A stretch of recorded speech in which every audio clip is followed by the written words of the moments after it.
right, welcome to our letters wrap-up panel that we have this morning.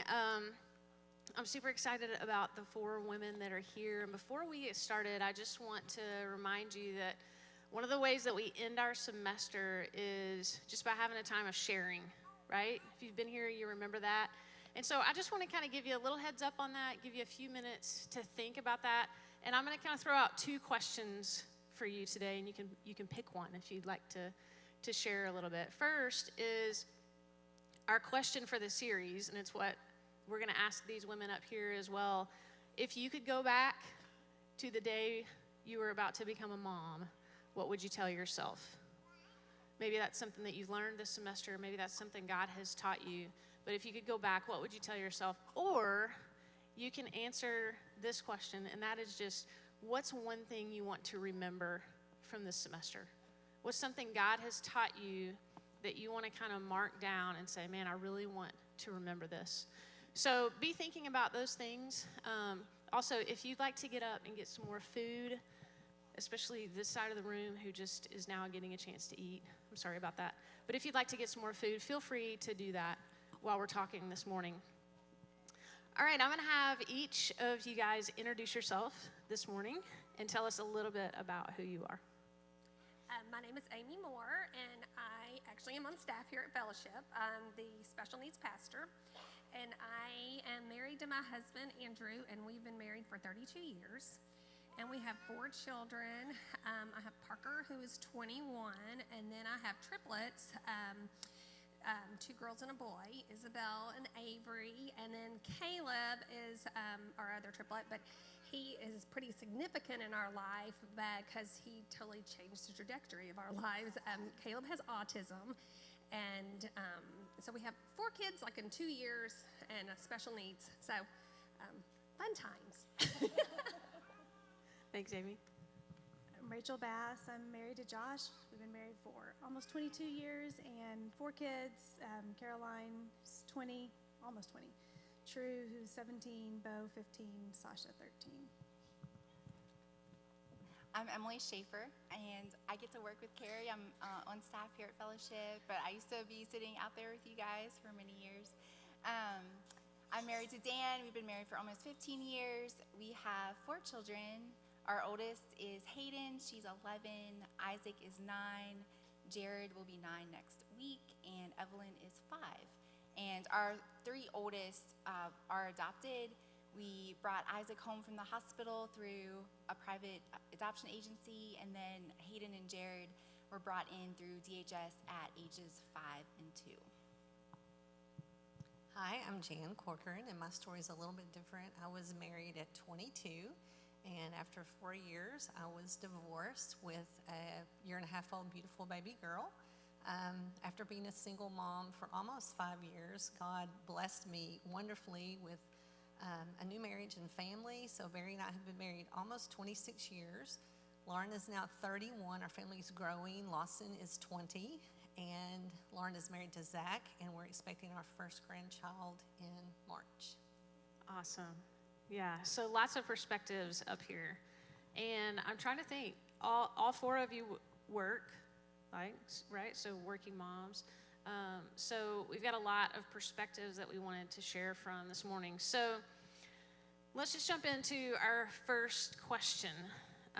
Most of these were questions that people sent in.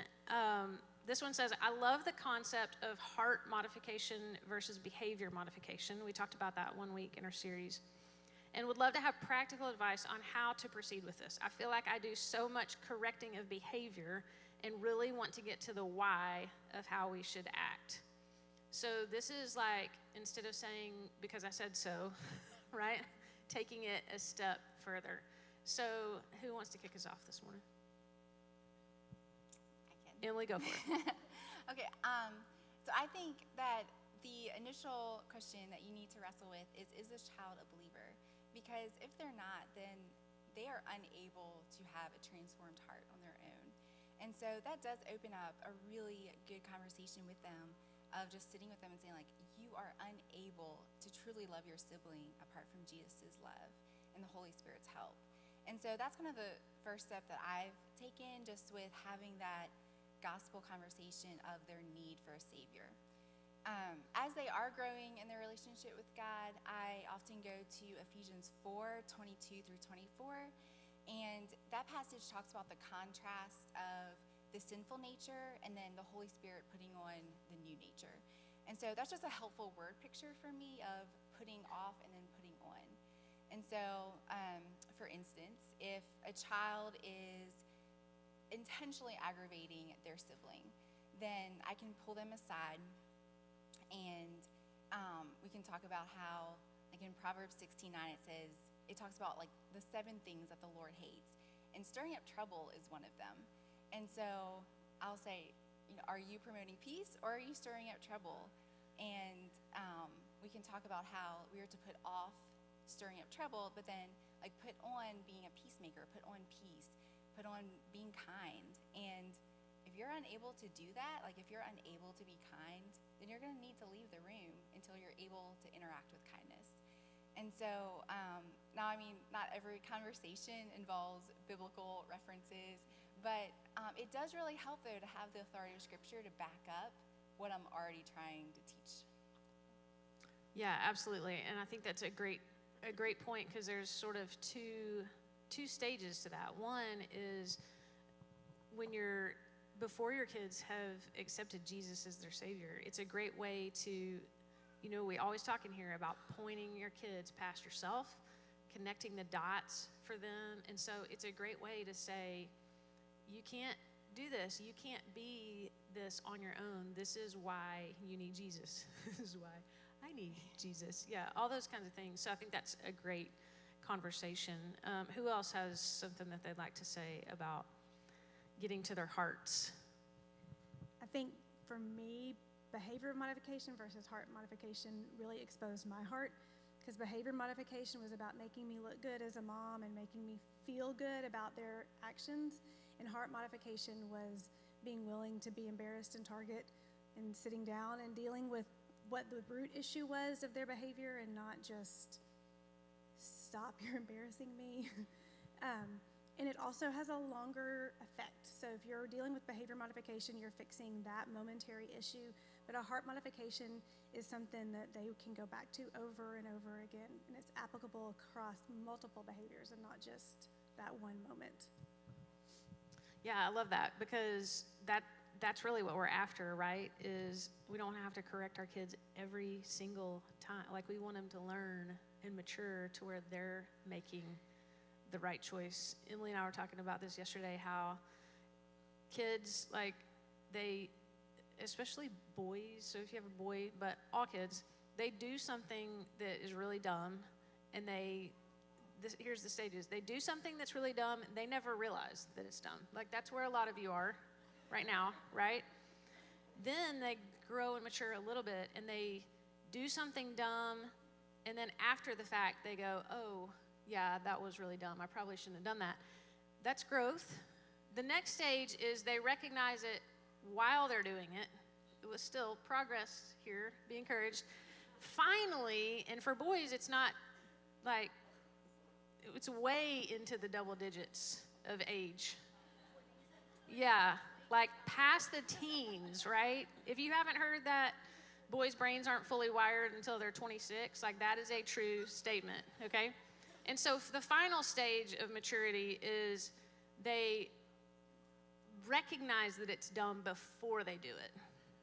And that's maturity. And so that's what we're going for. And so when you talk about heart modification, that is really our goal, because then the behavior becomes a natural outflow. But it's not a one-time thing. It takes a while. But I like what you said, too, about when you're focused on behavior modification, it's usually more about us, right? And it makes kind of us the center. Or it makes our kids the center. And so instead of Jesus being the center, now we are at the center, or our kids are at the center. Another thing that I like, too, when you talk about, Emily, you kind of touched on this, is connecting behavior to their character. And not making it exactly about the behavior, but making it about, when you treat your brother this way, you're not being kind. And I think that's a really good way. Any other thoughts on behavior? Are y'all ready to move to the next question? Amy?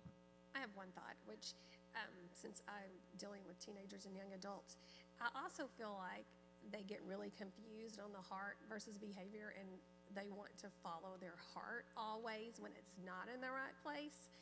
And a lot of that's the world telling them to follow their heart and do what they really want to do. And so many times that conflicts with what Scripture tells us. And behavior, a lot of times, even if your heart's not in it, like as I've got kids in college and they're like, well, I don't really feel like I should have to go to church to be part of it. I'm like, but as a believer, you still need to follow through on some of those things, even if you're not feeling it. And I think the world's telling them to do what they feel and want. Yeah. And Yeah, for sure. Yeah, our college kids, I don't really feel like going to class today. yeah. Yeah, Which we've is heard really that opposite of what, but Yeah. I think as the world, we're confusing sometimes what our heart wants versus Yes, what that's a really good Christ point, wants. is to clarify, like, when we talk about the heart, what are we talking about? Right. We're not talking about, do what makes you feel good. We're not talking about following your own desires. We're talking about their character. their character and and shaping, their development and shaping who that. they are. Who they are. I think that's really And sometimes important. the Lord asks us to do things that we don't really want to follow sometimes. But Yeah. as a believer, we continue on that road. Absolutely. Absolutely. That's a great point. Okay, here's the second question. How do you feel about removing a child's door from their bedroom as a consequence? Now, I have heard of this consequence before. We thankfully never had to use it in our house. Has anybody used that consequence? Rachel. I've used it too. Let's hear it. And Amy. All right, let's hear about it. Let's hear about it. I think I've only done it twice. Okay. Because So kind of my first question is, like, what would you use that consequence for? Like, why are you considering that consequence? And tell us y'all's story. my story was I had one of my daughters would much rather yell and scream and run and slam her door, and that was her way of saying, finally, this is it, and this is my territory, and then you can't come in. So when she didn't have a door, she couldn't slam it. And that was not just her domain, it's still our home, and we were able to sort of kind of set some boundaries there. Yeah, for sure. Because what the door provides is privacy. Correct. And privacy for your kids is not a right. They will think that it is a right, and don't let them convince you that it is right. It is a privilege. So, Rachel, tell us about you guys. So that was the same, and I did get permission from Sasha to use her name, because she's at that age where it's embarrassing, but she's not embarrassed. She was a slammer, and she would lock her door too, like, this is my room, or she would run away, and she had a little fort in the woods across the street, and so those were her two, like, you can't tell me what to do. So we took the door off, but we did want to respect some privacy because she's two older brothers, so we hung, and she's messy, and so it drove me crazy, and that created other issues. So we hung a shower curtain over her door so that she could get dressed, and I didn't have to see the level of filth we had agreed to. Which is a whole other. Yeah, I It's tell a my whole kids other- sometimes, I'm like, if the health department happened to come here, they would take you away from me. Yes. Clean your bathroom. Or Yeah. good luck getting a roommate for more than 1 quarter. But anyway, and she got it back eventually, and she's much less apt to slam her door now because she knows that we will take it down. And she's 13 now, so that's a bigger deal. But it was a bit of a challenge for all of us. Yeah, I think that's one of those consequences that it's a pretty big attention getter. And so it is I'm in business. I am going to be calm about this. But if this is how you're going to react, then we're going to take your door off until you can find some better tools. So she moved to the woods for a little bit after that. And then she realized there are no bathrooms in the woods. And so I charged her to use our facilities because she was no longer living at our house.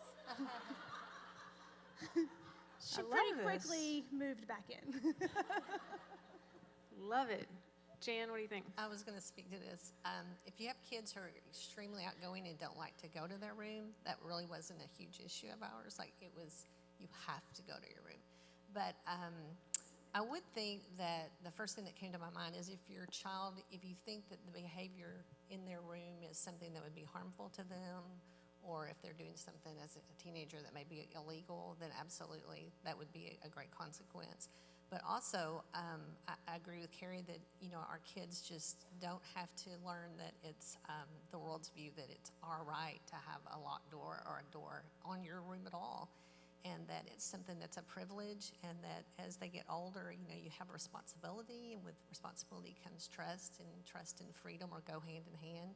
And so our kids did know as they got older that their door's locked, but we had a key, and if for any reason that we're not going to go in their room snooping, but just to know you live here and we have a key to your room, and if we ever need to go in there, we will.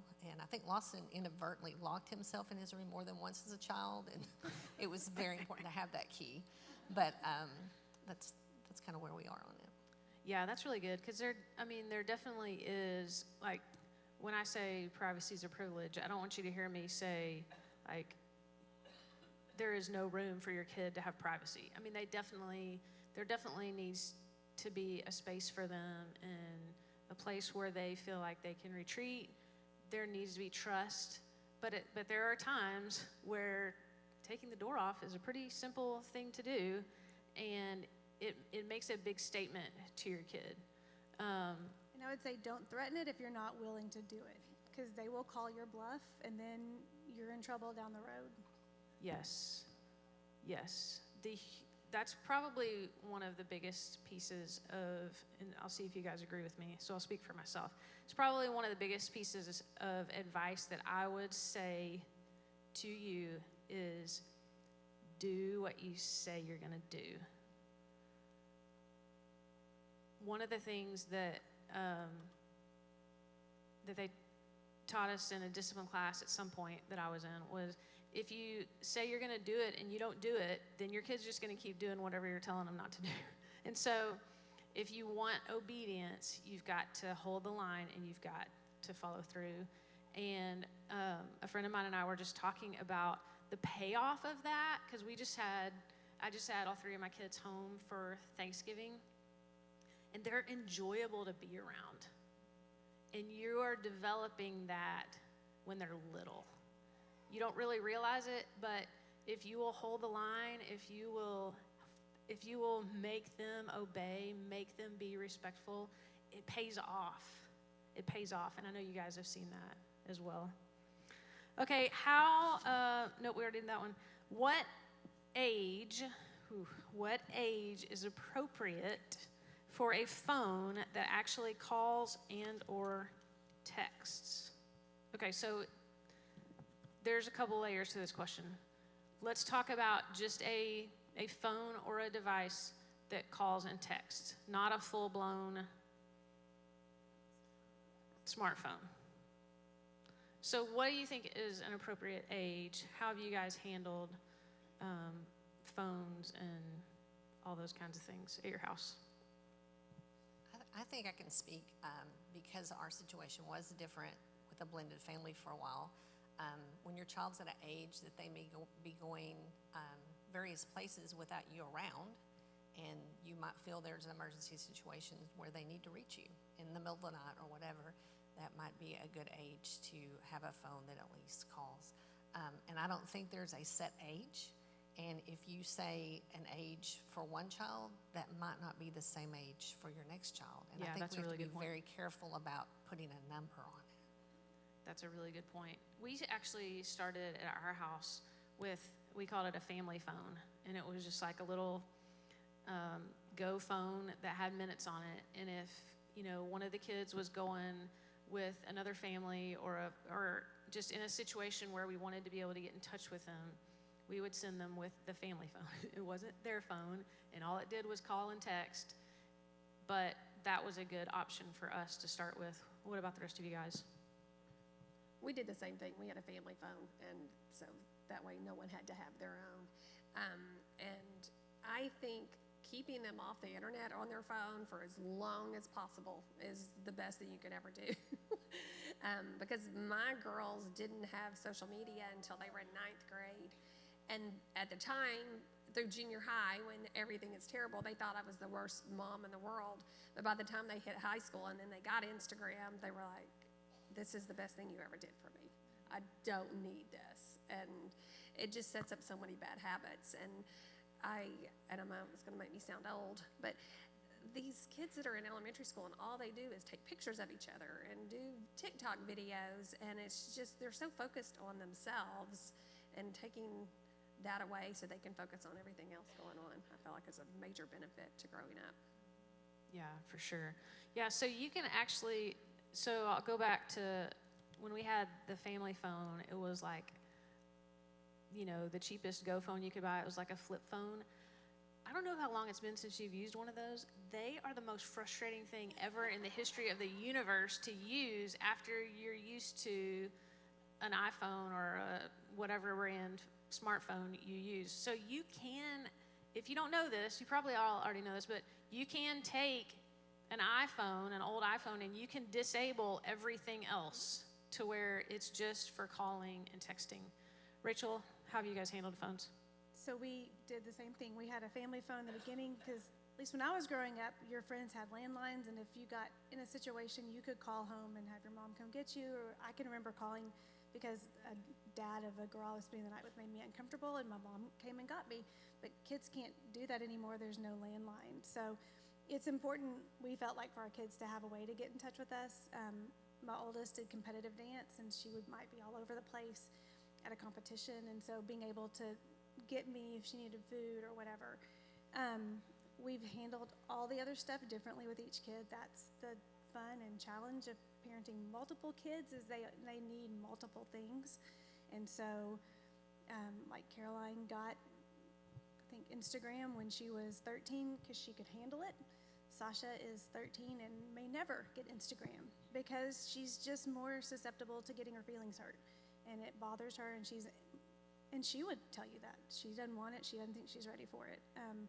But just having honest conversations with your kids, like, we're not doing this because I feel like your heart will not handle it well, is better than, no, well, I don't care if all your friends have it. And that's the easier thing to say, but helping them understand. And then that gives them a goal to work toward. Like, okay, you figure out who you are in Jesus, and then I can trust you with a phone that might challenge who you feel like you really are.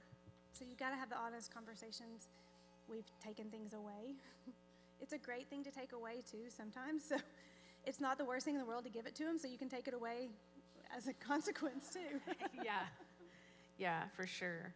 Emily, I know your kids are a little bit younger, so you guys are kind of in the midst of this. Tell us how you guys handle this. Yeah, so we have just one who has an iPad, and we've told them when they're 10, they're allowed to have an iPad, but we disable so many things on that. I really do appreciate the limitations that an iPad does offer. So she does not have access to Safari and just a lot of any social media type things. But we do want them to be able to have conversations with their grandparents and especially people that aren't around here. So I've actually been really pleased with the Facebook Kids Messenger app. So that has a lot of limitations and restrictions and is very parent friendly, which is the best thing that Facebook has put out, I think, is that app. And so we also had a contract for them to sign. So we had a list of expectations, and we talked about that, and then we would have them sign that, or just Hayden have her sign that.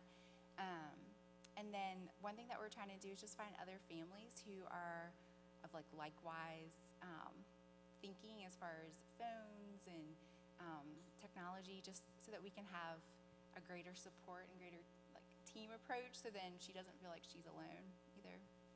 Yeah. We've told our kids too, this is like your bet, you're not paying for your device, so at any point in time, our boys know that Josh can grab their phone and scroll and check, and he deals with the boys because they're just things I don't understand about the boy mind. And I also don't want to have a picture in my head of something they may have Googled or popped up on because I don't understand the boy mind, and I deal with the girl phone and the girl issues, and that's not to be naive. It's just I don't want to respond in a way that's going to cause damage with my boys, and he doesn't want to with the girls. But it's also good. They've got to learn how to navigate. The world is not going to get rid of phones and iPads. This is where we are, and it's where we're headed. So this is where you train them, because they're not going to just go into the world as adults and know what to do if they haven't been taught some boundaries and some healthy sets of boundaries. Yeah, last year or the year before, maybe we talked about pornography and kind of how to teach your kids about that, how to handle that. I think one of the things that you said made me think of, I think it's really important for us to teach our kids what to do when they come across something that's inappropriate. Because it's not a matter of if at all. It is a matter of when. And that when age is getting younger and younger. And I think a lot of kids, they don't know what to do when they come across something inappropriate. And so and again, there's not a certain age where you start doing this.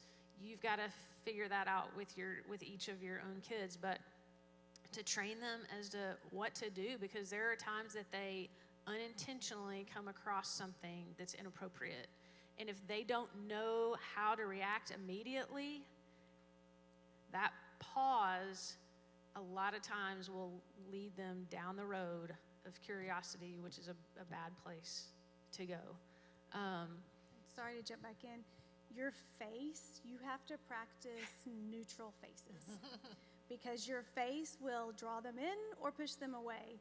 In one of the parenting classes we took, I remember Cindy Oaf saying, if you know a conversation is coming and you don't think your face can handle it, open the fridge and say, I'm listening, and then just look in the fridge for butter or whatever so that your face doesn't scare them off. Because if they say, boobs came up on my phone, and you're like, what?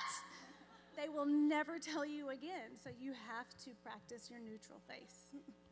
Yeah, I'm telling you, you will be shocked where that stuff shows up. I mean, if you have an 8 and 9, 10-year-old boy who loves Dude Perfect, or who loves fishing or skateboarding or whatever they're doing, and you're letting them, watch YouTube videos or anything like that. And I'm telling you this from experience, okay? I'm not telling you that you can't let your kids watch anything, but if you look down the sidebar, let me tell you, you don't have to go very far until you start seeing things that are inappropriate, because they know who they're marketing to. They know who is watching these videos, and it is just a slippery slope. Jan, what do you think? Yeah, I had one more thing to say. Regardless of the age that you choose for your child, you have to be thinking ahead. There's going to be some friend of your child's that's going to get a phone before your child, and you need to be thinking about how are you going to handle phones coming into your home. And so one of the very best things that we ever did is we had a basket, and kids started learning that if you stay at the Corkern's house and you're spending the night, we collect phones. And we had a couple kids, you can't take my phone. Okay, then you can't spend the night. And so once we got past that, and that was our rule, boys then knew at a certain time at night, as they got older, the time got later, they came down and started putting their phones in the basket. And that was just a family rule that we instituted that it was great. And with Lawson, Lauren, phones had changed by the time Lawson came around, but he knew every night he came in, he plugged his phone in our closet to charge. And so I think it's real important for you and your husband to be praying about this situation, because it is coming. Like you said, phones are not going away.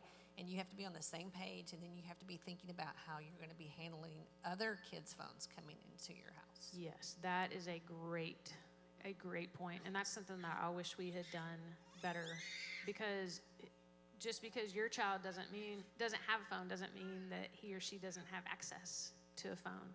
So that's a really great point. This is a really good place. We talked about this a couple of weeks ago. I think I was telling the story of a birthday party, and we kind of had a conversation of giving your kids sort of progressions as they age, this is a great place to start out with a phone that's totally restricted and gradually add things to it. That's the best advice I can give you, because once you open the door, I mean, it literally is Pandora's box. This is the last thing I'll say about this, and then we'll move on. Another thing that somebody told me once is when you're giving your kids privileges or things or whatever, don't be the first to do it, but don't be the last. Now, your kids will tell you that everybody else has a phone, but that's not like a hard and fast rule, but it has worked out pretty well for us to definitely don't be the first, but also don't be the very last, because you are training your kids to live in the world we live in, and you've got to do that at some point. Okay, let's move on. What is today's version of washing your kid's mouth out with soap? As my girls age, the sassy talk is more frequent, and I'm needing a new, clever correction technique. So, what do you think? Everybody's got at least one girl up here, so let's talk about your speech and being respectful to each other. Well, my sassy one is not my daughter. Oh. So it's narrowed down to two, you can guess. So we have been utilizing sentence writing, and it is amazing actually coming off of Thanksgiving break and then looking at these questions, because we had so many opportunities just right there to, we're like, oh, this is what we do. So this past week, a child was name calling, just being really rude, just saying mean things about a sibling. And then another sibling was laughing at that, not doing anything to stop it, just going along with it. And so I used Ephesians 4:20. I think it was, I have it written, 4:29, talking about having no foul language come out of your mouth. And then a couple verses later in verse 32, it talks about being kind and compassionate. So also kind of going back to the putting off your sinful behavior and then putting on. And so they had to write those verses out, and at that time it was 15 times they had to write it. So for me, it's an easy way for them to replace what their sinful behavior with what is true and good, and to focus on that. For me to focus on that, I feel like I can get riled up and just be angry, and it's I need to focus on what is true as well. And so it keeps them occupied for a while, works on handwriting, and they memorize a verse. So that's been, at this moment, kind of our go-to. Yeah, what about anybody else? I've done the same thing with sentences, and then I also had vinegar in a little spray bottle that I would spray in their mouths, except for one of my girls decided she liked it. And I think that's when I turned to the sentences, because I didn't have any.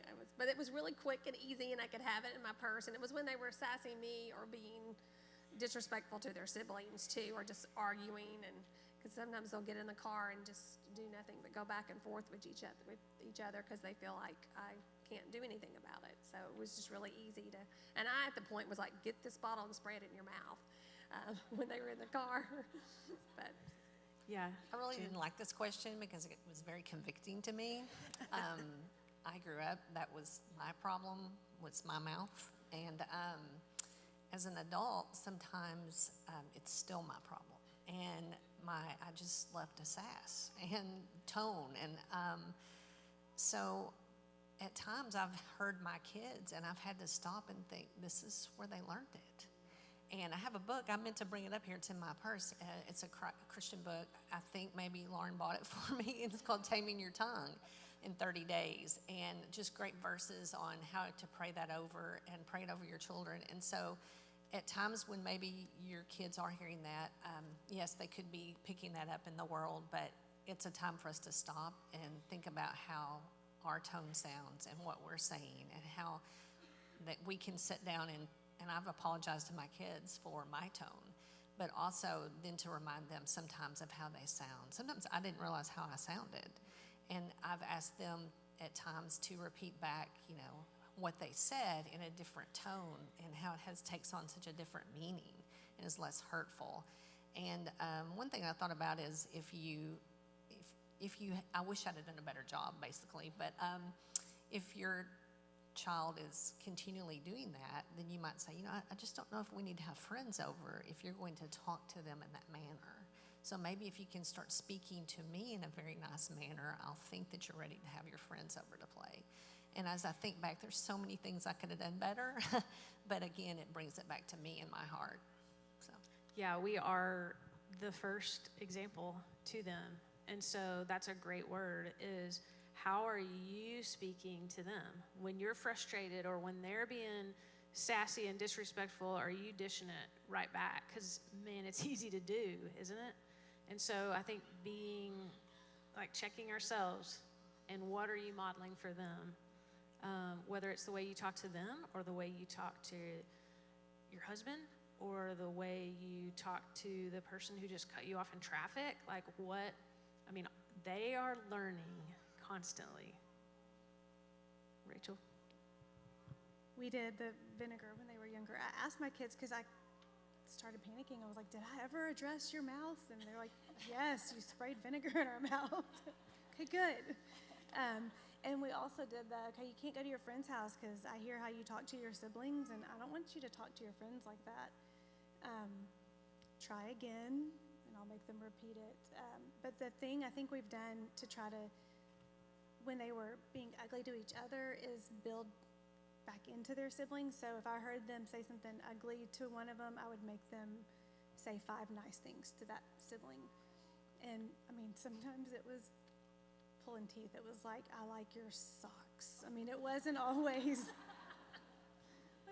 about their heart, but it was just kind of that it takes 10 positive to replace 1 negative. And so we tried to build up what we'd torn down. Yeah, I think, and there's a bunch of activities that you can do to kind of help your kids understand the power of their words. I've seen the feather illustration where you may not want to actually do the feathers, but you can talk about,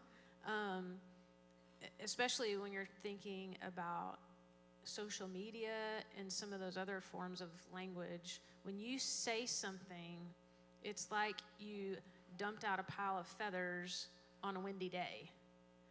Because kids don't really understand sometimes that even if you apologize, those words left a mark, right? There's a consequence there.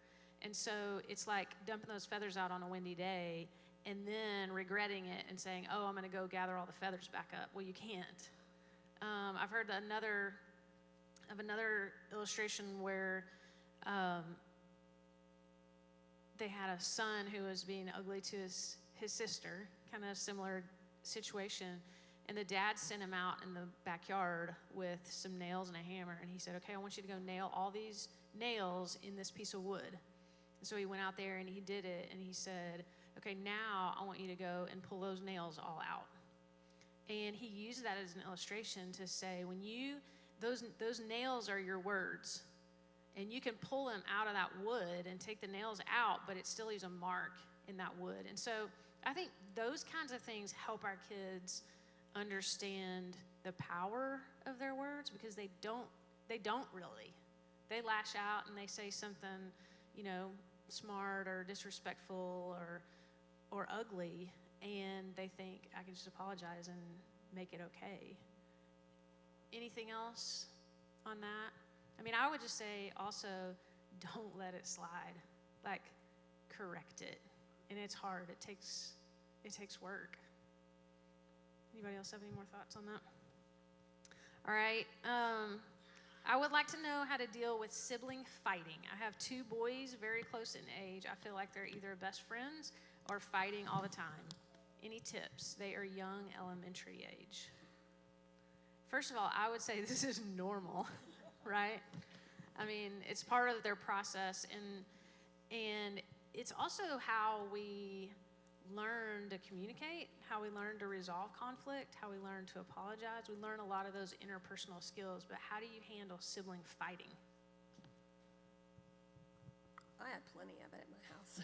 I bet you did. a lot of times when there wasn't blood involved or they weren't physically beating each other up, I really promoted them to figure it out between the 2 or 3 of them, because they're going to have conflict with everyone at some point or the other. And learning how to have conflict resolution is a good thing, and it's healthy.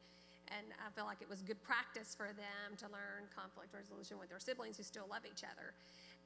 When it got really bad, I had totally forgot I did this until you said this. One of my sons and my daughter used to fight a lot, and I would make them hold hands and run around the yard like 10 times and say, if y'all want to be together and touch each other so bad, then y'all are going to hold hands and walk around and talk and do something. And by the 10th time, they were like, okay, fine, we're over this. But I think sometimes parents get into the middle too much. There would be times I would sit down and I'd just pray with them and for them, and then walk out of the room and let them figure it out, because they have to and now they're good friends most of the time, and they still argue, but they have figured out how to get along with each other without me. Yeah, I used to tell Annie and Charlie all the time, because they were my 2 that just, whew. And I used to tell them, I was like, one day, y'all are actually going to be friends if you don't kill each other before you get to that point. Rachel, how about I fighting would at say your house? they really will be friends. I've watched, as mine get older, take up for each other when they need to. I've probably cried. Look, we've made it through like 4 questions and I haven't cried. True, my senior, has gotten more tender this year as he's kind of anticipating leaving, and he and Sasha have never gotten along, ever. And he is the student director for the middle school musical, and she's one of the people in the middle school musical, and they're already excited. Like, they're talking about it, and he's loving on her in a way I've never seen him do it. He's sticking up for Bo. He pulled me aside the other day and said, remember my freshman year, I struggled with grades and figuring it out too. Don't worry, he'll get it, he'll do it. Don't worry. I mean, they start love, but you do have to remind them, like, these are your people. There will be friends that come and go, but your siblings are here forever, and the world is hard. I've told True that a lot. The world is hard, and you know that. Please be a soft place for your brother and sister to land. Don't make it harder. Be a good place for them to come to. And it takes, they wore the get-along shirt. Like, we had like the extra large t-shirt, and we'd put 2 of them in, one arm in and one arm in. They have to put an arm around each other and like, okay, I'm gonna go get the get-along shirt. They're like, no, I'm sorry. It's the practical, and it's the stupid stuff, and then they're laughing at you together. And so they're back together being friends, and you're the common enemy again. They really will, I promise. They'll love each other again, and they'll be friends, and you'll pick up their phone and find out they've been texting each other, and you didn't know it. But it takes time, and they just have to wrestle sometimes. It's fine. I would say that's super encouraging, because we are right in the middle of all of that. And so my boys are 4 months apart, and gosh, Thanksgiving break. In the midst of going through this, we had moments where I had to stop, and we had to do do-overs, and we had to, I just remember I really try to touch them, let's hold hands, at least have some physical connection. They don't have to hold hands, but I need to hold your hand to remind myself how much I love you right now. And just trying to ask them questions that provoke empathy. If you treated your brother the same way that I just saw you, would you enjoy that? And just going back and forth, having them try to repeat what they heard from their sibling, so that they are trying to have, so you're training them to have ears that hear, and then just do-overs and practice it, and we're praying for moments of peace in the future. So. And they'll come back. I made True sleep on Sasha's top bunk for a week one time because he'd been so mean to her, and I think he made fun of her for being scared at night. And I was like, oh, she's scared at night. You can sleep on her top bunk for a week and be her comforter. And they still will talk about, remember that time that True cried himself to sleep every night for a week because you made him sleep in Sasha's room? It becomes bonding, and it's okay for them to fight. We fight. We fight with our spouses. We fight with friends. We fight with people at work. We fight with it's okay to learn to fight. You don't want to teach them to like just always get along and be peaceful, because that's not reality. They need to learn how to fight well. Yeah, teaching healthy conflict is huge. It's huge. Yeah, we talk about, I have one who is really my peacemaker, and she will always give in just to keep the peace. And so I've had to kind of tell her, you don't have to be the one who always gives in. And, you know, your opinion matters. What you want matters, and you don't always have to be the one that folds. So teaching healthy conflict is huge. Let's see, really quickly. One thing that's really important is to just have fun together as a family. What are some things that your family does or did to have fun together? Anybody want to give us some ideas of what you've done or what you do to have fun together? Jan? I actually called Lauren last night. Like, think back, what did we do to have fun? Did we have fun? Did we have fun? Really, almost everything our family did that was fun was outside, except for game nights. We're just outside kind of people. So there's a lot of free things you can do outside. But some fun things, when Lauren was really little and I had no money at all, we would get all of her teddy bears and crawl under the dining room table and have a tea party. And there's a point where they're too big to do that, and it's really hard to get down under there. But little simple things like that. But just getting outside or inside game nights, obviously, but with your kids, taking the time to get down at their level, whatever level they're at. So if they're little bitty on the floor, but as they get older, if they're riding bikes, ride your bike with them. Or if they're into watching Harry Potter for the 8,000th time, then watch it. But just get into what they're interested in. And so as a family, we would take turns kind of doing, you know, what everybody's into. It's pretty easy to have fun if you don't try too hard. Yeah. I know, I think it's the trying too hard sometimes. My kid's favorite statement was, "Oh, we're having forced family fun." It was when I would be like, "We're having a game night every Sunday night." And then that never worked out. But the outdoors, like we went hiking together, rode our bikes together, did yard work together, which we would always end up having a lot of fun doing that. We did a lot of forts at night. Especially when they were little, they would build forts over an entire room and spend days in there sleeping together. And then we'd take turns. One of us would sleep in the tents with them and cooking together. I think sometimes people make it a whole lot harder than it has to be. And there's a lot of pressure when you look at the bloggers and then Instagram of all these amazing things people do. Yeah, I mean, don't look at any of that. expectations become a huge thing. They are right? huge, right? And you feel like a failure if you can't. Yeah, because we as moms think, okay, we're going to plan this fun thing, and I guarantee you're going to have at least one kid who is like, ugh, this is stupid. I don't want to do that. I don't want to do this. This is boring. Why do we have to do this?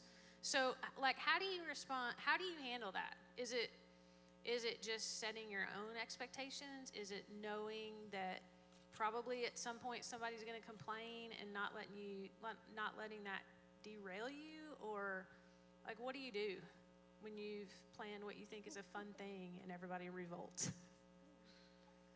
I think you can do one of two things, because I've done both. You can just give up and go, fine, go do what you want to do, which I've done that. But then also giving them a little more voice in what they want to do, because sometimes I would come up with a lot of ideas and then I would get so discouraged because they hated my ideas, and then throw it back at them and say, okay, we're going to do something. Here's 5 things you guys pick.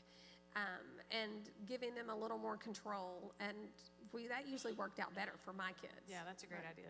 Jan? I just remembered something.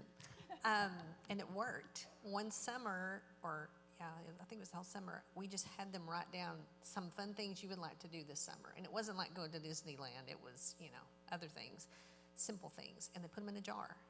And so when we all were on the same page about having a fun family night, we got to draw from the jar and do that event. And some were more fun for each other than others, but that way it's kind of spread out the fun, especially with my kids being 11 years apart. Yeah. It wasn't Tricky. always, what was fun for one wasn't always for the other. Yeah. But it was very simple, and it was fun to get to draw from the jar. Yeah. Yeah, that's a great idea. You know, one thing we did one summer that my kids still talk about, and it was an accident. Sonic had their half-price shakes, like at 8 o'clock, like the summer thing. Like after 8, they were half price. So, and they have like 1,000 different flavors. So we went like every Tuesday night at 8:05, and everyone had to get a different flavor than they had gotten, and we literally tried every single flavor for the summer and voted. But they that was like a $6 a week thing, but they loved it. Like it was so much fun. Yeah. And we got some bad shakes, but So we last year started a thing we've said we're gonna keep doing, where we watched all of the Harry Potter movies over Christmas break. So that it was just fun, and it got to be about like the 4th movie where my older kids were turning down time with friends to go do that. But when they were little, Josh traveled a lot, and I had 4 that were 6 and under, and so when he would travel, I would have picnic night, and we would do like sandwiches or fruit and cheese on plastic plates on a picnic blanket in the living room, and I would let them watch a show. And y'all, to this day, every once in a while, True will be like, remember when we used to do picnic night? Can we have a picnic night? And I'm like, sure. That was total survival. So some of the things you do to survive are the things they'll remember that are fun. Christmas Eve, they would die to open presents, and so I got those sugar cones that are like triangular, and icing and powdered sugar, and they would all make a Christmas tree village in like a lasagna pan to pass the day away. Well, they're 19, 17, 15, 13. They still ask every year to do that because that's how they pass Christmas Eve. Just make the day go by faster. And then I saw Mallory Lundy after Kent moved, and he and True were sad they didn't get to trick or treat together, and then Kent came to visit, and they were like, we didn't get to trick or treat this year. And it was like March. They put on costumes, and I let them go through our neighborhood and trick or treat. I mean, some people had candy, some people probably called DHS on me, but it's fine. Just making the little things fun. Yeah. Yeah. Don't make it too hard. Okay, we're kind of running out of time here, and I want to get to this last question. Just as we close, if you could write a letter to every mom that she would read before she embarked on that journey of parenting, what is one thing that you would say? Obviously, we would all have a lot of things, but what would be one thing that you would say? Amy? I think my biggest thing is you are given this amazing child, and you have your own expectations of who they are and what they're going to be. And God's expectations are probably, and his idea and design is probably not your design. Whether they have special needs or not special needs. And your job is to let that child grow and learn to love the Lord and become the person the Lord made him to be, and give them the freedom to do that and not try to be in control of all that. That's so good. Rach? And I still wrestle with this every day. God chose you to be your child's mom. Whether you adopted, whether you are biological, God picked you to be that child's mom, and so you are equipped for whatever they need because he chose you. So you have to lean into him. It's not easy, but you do have everything you need to parent him or her. Yeah, so I think before becoming a parent, I thought that it would be this moment these moments of just imparting wisdom and, knowledge to my kids. And instead, it's just so much about God using them to sanctify me and to show my sin and just how much I need him and how much I need to trust him. And it's about my heart. And obviously, I do want to disciple my kids, but I really see it as God's way of discipling me, and it's not always easy. I would just tell myself, as I would tell any younger mom, just stop. Like sometimes it's so easy to get caught up into their relationships or this sports team or, how did God made them? God made them fearfully and wonderfully. It says so in Psalms, every one of them, and perfectly. And so if we just stop and our role in their life is to let them know about Jesus and to become a Christ follower, then all that other stuff kind of takes care of itself in a much simpler way. I mean, we still have to be involved, but we are not in control of their lives, and we like to think we are. But really, ultimately, God is in control of that little life. And so I would just tell myself, stop the madness. Just stop trying so hard to get in the middle of all that. I love that. Thank you guys so much for being here this morning. Hey, we had a couple of other questions that were submitted, and if we didn't answer those this morning, I just want you to know that a couple of those I thought were topics that we needed to spend a little bit of time on, and so we're going to come back to some of those in the spring and address those in a little more depth. So if we didn't answer your question, don't think we've just forgotten you. I want to pray as we close, and then Amy, hang out for a minute up here, and Amy's going to talk to us about a service project that we're going to help with. God, I just thank you for today. I thank you for these women, not because they're perfect moms, God, none of us are, but because they have leaned into you. They have trusted you. They've depended on you. They have loved their kids, and they do their best to point them to you, God. And so I just pray that as we've talked about these things this morning, God, would you just help us know how to apply them in our own lives? Would you give us courage as moms, courage to draw the line when it comes to discipline, when it comes to obedience and respect? Would you give us kindness as we speak to our children and to our husbands? And would you just give us wisdom as we parent day in and day out? God, we love you in Jesus' name. Amen.